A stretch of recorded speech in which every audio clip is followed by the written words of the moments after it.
Glutathione যেটাকে বলা হয় মাদার অফ অল অ্যান্টিঅক্সিডেন্ট, আর এই ইনগ্রেডিয়েন্টের নাম জানে না আমার মনে হয় এমন কেউ এখন আর নাই। গ্লুটাথায়ন ইনজেকশন থেকে স্টার্ট করে সাপ্লিমেন্ট অথবা জুস সবকিছু এখন অনেক পপুলার, কিন্তু আপনি যে গ্লুটাথায়নটা খাচ্ছেন, যেটা আপনি ইনটেক করতেছেন, সেটা কি জিএমপি সার্টিফাইড? এটা শতভাগ নিশ্চিত হয়ে তারপর খাবেন। জিএমপি অর্থাৎ গুড ম্যানুফ্যাকচারিং প্র্যাকটিস অথবা ভালো উৎপাদন প্রক্রিয়ার নিয়ম।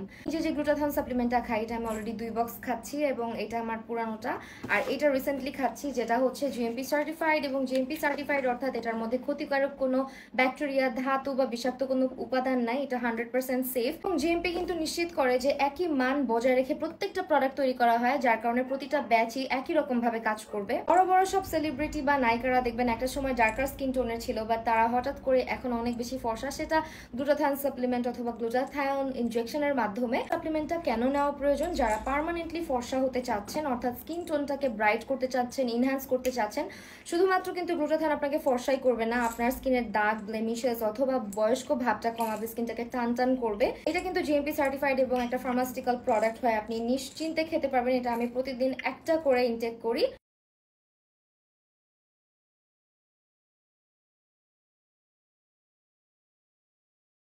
যারা পার্মানেন্টলি ভিতর থেকে স্কিন টোনটাকে ব্রাইট করতে চাচ্ছেন, ইনহ্যান্স করতে চাচ্ছেন, তারা কিন্তু এই সাপ্লিমেন্টটা 3টা থেকে 5টা শেষ করবেন, তাহলেই পার্মানেন্ট রেজাল্ট পাবেন।